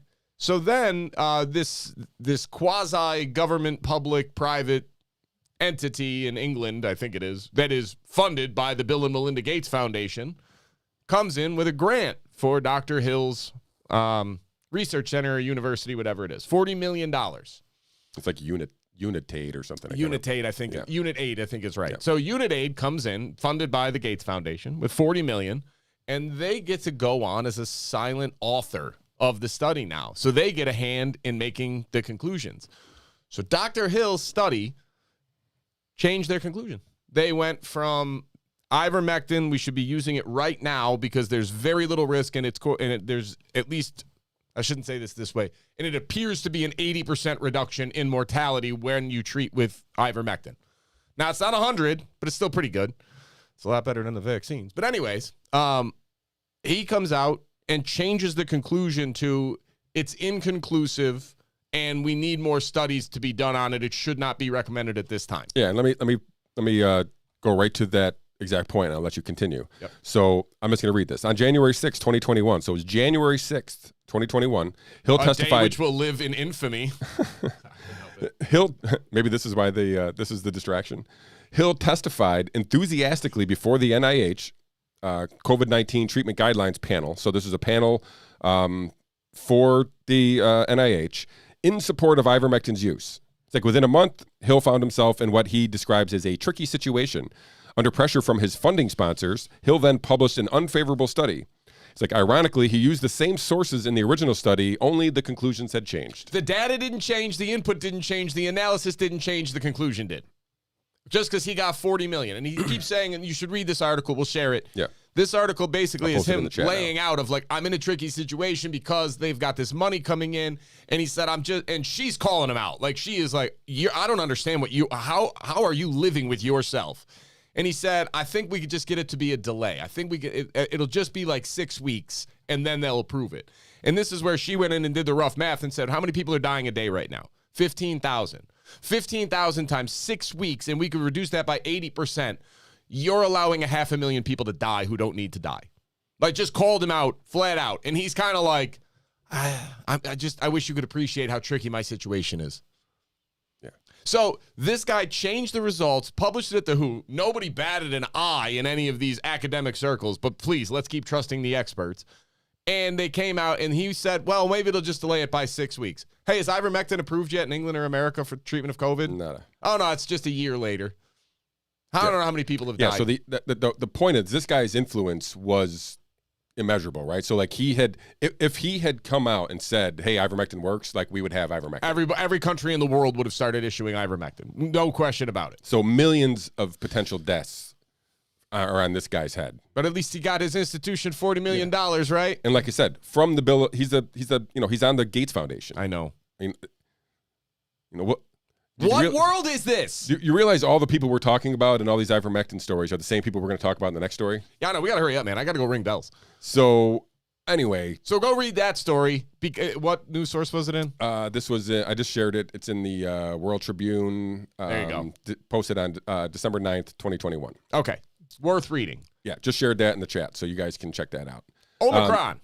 I mean, which has basically been the genesis for, or at least the perceived genesis, even though in New York there is no really, I mean, there's a handful of cases of Omicron. It's primarily Delta. Omicron was actually cited by our governor as a reason why to implement new mandates. Yes, even though Omicron, by all available data, is far less severe. No known deaths, if I'm not mistaken, in all of Europe or America from Omicron. Very mild symptoms, very few hospitalizations, and I don't know how to read this data, but it's way more vaccinated than unvaccinated people that are catching Omicron. There's way more breakthrough cases. So naturally, Pfizer and Moderna have come out and said, hey, it's busting through, so the answer is you need another shot. What? It doesn't stop this, so you need more of the medicine. The medicine doesn't work, so you need more. And everybody goes, better go get a booster. Like, what? Walk me through the thought process here, because honest to God, when did we start listening to these Pfizer and Moderna and other big pharma CEOs as if they are anything other than corrupt, greedy sociopaths hell-bent on making money? I mean, I want to touch on this article that I shared right before we went on. The headline reads, super responsible vaccinated people at wedding lead to Omicron outbreak at Oakland Hospital. So now we have super responsible vaccinated people. Super responsible. Super. They wore the mask for most of the time, too. Yes. Now, except when they ate.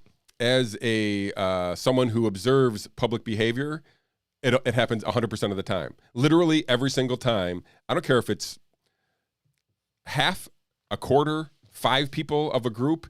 If they come in with a mask, within 15 minutes, they do not have a mask on. Good. Almost 99% of them. Now, I'm not asking people why they have it or don't have it, and what was the genesis of taking it off. I'm guessing most people just see everybody else not doing it, so they're just like, oh, I cannot do this, which makes me think they didn't do it for safety reasons anyway. They just did it to be in compliance. Every once in a while, there are a single or a couple here and there, like random individuals who will be masked up from beginning to end. They do their thing. I'm guessing they are either want to be very compliant, or they actually have some fear of something, right? So, but it's a tiny minority who have the conviction, if you will, to keep that mask on through a party of 100 people when they're the only one. On some level, they know it's nonsense. They know it's not actually making a difference. They have to. And so, that was the other thing I forgot on the mask.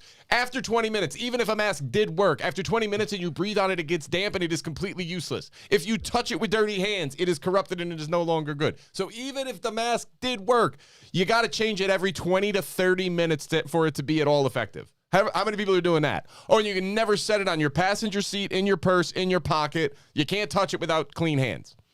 Anyway, I'm sorry. I had to throw that out there. No, that's fine. I'll just further around reading this article that I shared with you. So now this is written, so this is out of San Francisco. So they're talking about an Oakland Medical Center staff. But this wedding ceremony apparently started at a Wisconsin celebration. So I don't know if there must have been travel involved to some degree. But so it reports as the celebration wore on, cocktails came out, people took the dance floor, many leaving their masks behind. Said, and they're quoting Deborah Furholden here, who happens to be an epidemiologist and associate dean of public health at Michigan State University. Oh, it's Oakland, Michigan. That's what it is. Oh, yeah, that makes sense. Yeah, that makes way more sense. Even though it's in San Francisco Chronicle, and Oakland is in San Francisco. Now I'm really confused, but it's another mystery. But anyway, so let me read on. So this epidemiologist and dean of public health at Michigan State, who was in attendance of this wedding celebration, believes she contracted the coronavirus at there. Her quote was, "We need to shift the narrative and stop calling this a pandemic of the unvaccinated," Verholden said. It doesn't honor the fact that we're seeing more and more breakthrough cases in the vaccinated. So, which you've just laid out a bunch of times, the vaccine does not stop transmission of any variant, I don't think. I mean, that's definitely not the last two. I don't think it stops anything, especially after a couple months. Yep. So this is I'm trying to find lights at the end of the tunnel here sometimes, and I'd like to, the fact that this quote is even in the article, I'm encouraged by, right? You know what I mean? Like, because this would never be printed in another setting, maybe even a few weeks ago. So I found that. Now, you singled out later that she's got other, contradictions in herself she talks about her like 3-year-old or something. She gave it to her daughter. Her daughter has like a 3-month-old baby, and they isolated from the baby for a week. A devastating but necessary precaution. You're a crazy person. So I just want to point out that because these super responsible people were all masked and vaccinated, and they still had an outbreak. Of course they did, because guess what? It doesn't work, guys. I'm sorry. There is some temporary benefit, and it does not last. I wish it did. I wish that you had gotten vaccinated like you were told to, and everything went exactly as they said. Here's the thing. We talked about it on the show as soon as the data came out, and we read it and said there's no way they can make this claim. This claim is nonsense. They are completely overselling this. And everybody was like, you know what you're talking about. Like, and it has no impact on spread. There's no conclusion that you can draw that says it did. Like, yeah, see, you're too far gone. You're crazy. I didn't read it because I didn't have time. I did. But did you touch on, is there anything in the that BMJ rapid response that you sent me? Like, I think they wrote to the editor about the evidence is insufficient to back mandatory NHS staff vaccinations, says House of Lords Committee. They're saying that basically the risk-reward profile for everybody does not make sense for forced vaccinations. You cannot justify it. There is not enough benefit to be derived from the vaccine when compared with the risk of side effects for any moderately healthy person. That's their conclusion. And especially with kids. With kids, that like basically they are towing the line of you shouldn't even give this to most kids. Which most countries are not doing. I mean, we only have, I saw it today, 15% of children 5 to 11 are vaccinated. So, I mean, they thought they were going to get 50, and they got 15. And good, because, again, the risk-reward profile makes 0 sense for children. None. You couldn't come out unless your child is severely immunocompromised. That's the only way. Outside of that, Okay, so... And let's wrap up this vaccine talk about the article that you sent me from Justin Hart from Rational Ground. Yeah, this is crazy. Yeah. And it's been happening. We've talked about it. The title of the article is Why Hide What Happens in the First 2 Weeks After Vaccination? And so I'll read the first sentences and I'll let you kind of elaborate from there. So it's like there have been numerous papers published showing how well the vaccines protect people after the second dose. Some of this effect is an illusion. The effect happens as a result of inaccurate measuring and a phenomenon called survivorship bias. So, and I'll just give a brief description of what survivorship bias is. I love the analogy. So, the swimming instructor. Survivor bias happens when a group is compared at two time points, but the members of the group change between the time points. So basically, you're saying that what you're measuring has changed, and you're basically not factoring in the fact that the group has changed. He's like, it would be assessing the quality of swimming school, which favors the technique of throwing people into the middle of the ocean, leaving them for a couple hours, and claiming credit for how well the remaining students can swim. It's amazing. Yeah, because basically after 2 hours, some would die, right? Right. But then if you go look out there and you're like, oh, look at, if you started with 12 students. Now you got 3. And now you got 3. You're like, 100% survival rate if you start measuring 2 hours after everybody's drowned. If we just ignore that first 2 hours and then come back and say 100% of the participants are now able to swim. Yeah.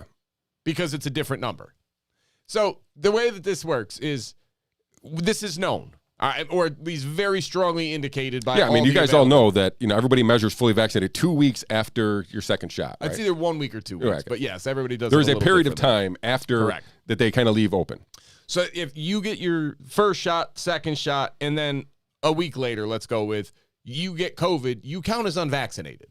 Now, I get the argument to an extent of your body takes time to respond and build up the antibodies, so you're not actually fully protected until 7 or 14 days. I've seen both. I am not sure which one it is. I think it depends a little bit on country and on which company you're dealing with, but even the vaccine trials from Pfizer and Moderna did the same thing. Like if you got your shot and then got COVID and then got your second shot, you counted as the vaccine worked. Like that's wild. And that still happens today. Now, what's more problematic about this is all of the most of the available data, if you're reading it, there's a very strong indication that after your first shot, there's a bump. And then after your second shot, there's a significant increase in your likelihood of contracting COVID-19. It's compared to a person who did not get vaccinated in that window of time, those 7 days from the first shot, a month later you get your second shot, and then another week, that 5-week period of time, you are at an increased risk of contracting COVID-19. Not the same risk, not as if you weren't vaccinated at all. It is worse. You are more likely to get it than an average person. So if you are a company trying to sell this vaccine to the masses. How do you account for that? The answer is you ignore it. You just say that doesn't count. But that's crazy. The other analogy I really like is if I'm in the middle of a firefight and I've got a position that's moderately well fortified, and you tell me I've got an even more fortified position over here. Like, okay, well, I guess I would like to be there, but I have to think about it. All right, but I've got to run across 20 yards of open field and fire to get to that more fortified position, but I'm pretty well fortified here. So I'm going to take that into account to say, I don't think I want to do that without some other measure to protect myself. I'll stay here until the time comes. This is nuts. And this is what I mean when you talk about how they've been able, if you compare the numbers over especially the last 4 to 6 weeks of how many vaccinated versus unvaccinated hospitalizations and deaths in America with how many in England where they define it differently, it's remarkable. Like they have not been able to claim pandemic of the unvaccinated for months in England because it's not there. So if you get your 2 shots and then you get COVID right away and then die, you count as an unvaccinated death. And that's just ignoring data. It's ignoring information because it's damning to your case. And I get it. Again, Pfizer, Moderna, they are evil corporations run by sociopaths out to make money. The CDC and the FDA are compliant. All they're doing is rubber stamping everything these sociopaths say with no discernment, no credulity, no objectivity, no discrimination whatsoever. It's just, yeah, it's good. 94% effective. What? No, it's not. I'm sorry, but listen, use your common sense here, folks. If you and I are in a trial, you get the vaccine, I get a placebo, and then 7 days after the shot, you get COVID and I get COVID. I count as having COVID in the placebo group. You don't count as having COVID in the vaccine group. Not only does it not count, it counts as the vaccine worked because you're not going to get COVID again after that. So you're going to get your second shot and then you're not going to get COVID. Hey, vaccine works. Again, not a doctor, not a scientist, not an epidemiologist, not a virologist, not a biologist. Just somebody that's trying to apply common sense and say, look, if you're going to lie to me with data just because you're smart, I'm allowed to call you out on it because that's not okay. That's not answering the right question. The right question is, how do we protect people? And if we don't tell them, hey, after your first shot until about 10 days after your second shot, you're at a super increased risk of getting COVID. But after that, you're going to have really good immunity for about 3 months. And then we'll have to boost you, or you'll probably be at an increased risk again, and then you'll get maybe 4 months. We're not sure. And this is why, going back to what we talked about with the NBA, right? Like all these infections happen right after the boosters. I mean, it all lines up. All of the data is there. It's so crazy. It's insane how easily these people ignore it, and they're trying to push everybody to get vaccinated. And to what end? Just to make Pfizer more money? And only because we're so efficient on time today, I want to add one more thing to this. I'm going to have to leave early, man. Discussion. I'm going to leave you to talk about Maxwell on your own. The study that I shared, the efficient mucosal antibody response to SARS-CoV-2 vaccinations is induced in previously infected individuals. Yeah. So I'm just going to read this. This is the abstract. Our results suggest that the same, and you can disregard some of the scientific jargon in here, but I may butcher it when I speak of it. But our results suggest that this level of mucosal SIG-A responses induced by mRNA vaccination depends on pre-existing immunity. Indeed, vaccination induced only a weak mucosal SIG-A response in individuals without pre-existing mucosal antibody responses to SARS-CoV-2, while SIG-A induction after vaccination was efficient in COVID-19 survivors. So basically, the mucosal response only happened in those who are recovered, who already have actual immunity, not vaccinated immunity, because it doesn't exist. Oh, God. What are we doing? We've lost our minds. All right. Anything else on the Justin Hart thing before we move on to? No, we got to move on. Ghislaine. All right. Because I have to leave in 4 minutes. Okay. Honestly, I would say thankfully, but nothing happened in the Ghislaine Maxwell trial. A lawyer got sick and they had to shut it down for a day. Yeah. And honestly, what we had hoped is not going to transpire, right? There's not going to be names and addresses and new names and powerful being exposed. Almost all of the information is being redacted. So as it's being brought to evidence into trial, the information is only being allowed to be observed by the jurors and not anybody in the public. So I told you guys last show, I've been following Intercity Press. They have requested this information be unredacted and be made public, and it's not happening. The judge has not even responded. So the prosecution has rested. Yep. So their case is over. There's been a lot of questions of whether or not they actually did enough to prove the case. I mean, so much so that the defense actually asked for a dismissal immediately after. Well, you're always going to do that anyway. But, they tried to make the case that there was no case. So I'm assuming the defense is going to start as early as today. I've been checking. I haven't seen any updates, so I'm not sure exactly what's going on. But I've been also doing a show here. So, and a long one. Yeah, a very long one. And so, we'll keep track of what happens next week as the defense makes their case. There has been some names, but that's all names that we know. Up to, I think, 4 victims testifies, but none of the, not the main one. The Virginia Robert Giuffre is not testified, so she seems to be the one who's got her own case going on. So maybe we'll get more information out of there. But I think she's, I think she does some time for some reason. That's just maybe I'm just being my optimist. But because the testimony was devastating, it wasn't like it was, it was terrible. So if the jury buys even a sliver of that, she should serve time. That being said, it's not going to bring down the pedophile ring, if there is one globally right now. I can't imagine it just went away. Right. Well, I'm just saying, maybe they're in low gear at this point, but it's not. Whatever happens with this is not going to end that at all. No. So there still needs to be. And did you see? I have to bring this up. I'm sorry. I know that's okay. You're got to go here. But did you see the Atlantic? So they posted this article on. Let me look at the date on here. December 9th, right in the middle of this trial. Let me read the headline: "The Great Fake Child Sex Trafficking Epidemic." They basically released an article debunking the idea that there's a problem with sex trafficking in this country.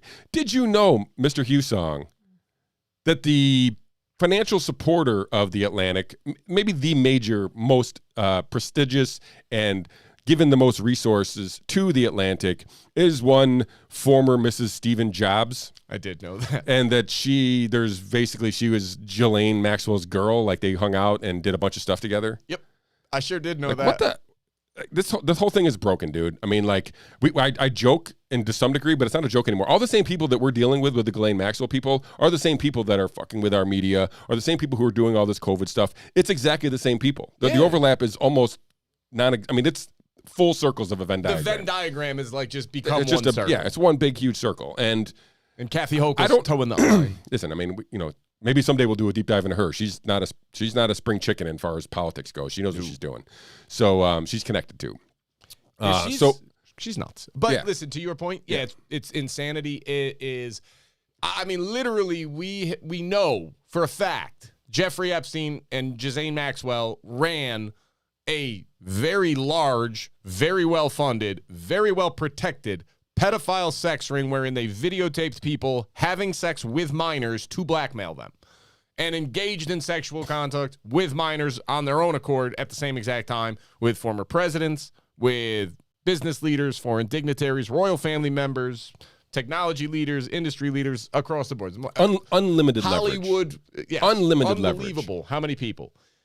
And Jeffrey Epstein killed himself in a cell. For those of you just listening, there was air quotes. He didn't really kill himself.